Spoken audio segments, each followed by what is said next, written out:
Lasbela helicopter हादसे के बाद सोशल मीडिया पर मनफी प्रोपेगेंडा, बड़ी सियासी जमात के कारकुन मुलव्विस निकले। भारत और दीगर ममालिक से भी सैकड़ों अकाउंट्स के जरिए हर्जा सराई।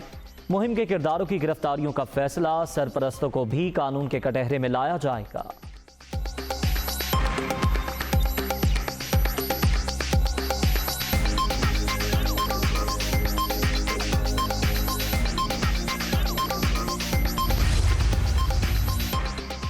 साबिक मुशीर एहतसाब शहजाद अकबर का नाम एग्जिट कंट्रोल लिस्ट में डालने की मंजूरी। नैब की सिफारिश पर विफाकी काबीना का बड़ा फैसला।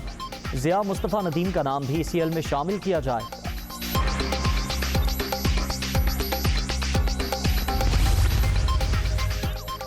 और पार्लियामेंट लॉजेस पर हमलों का मामला, कौमी असम्बली की इस्तेहकाक कमेटी ने इमरान खान और शेख रशीद को तलब कर लिया।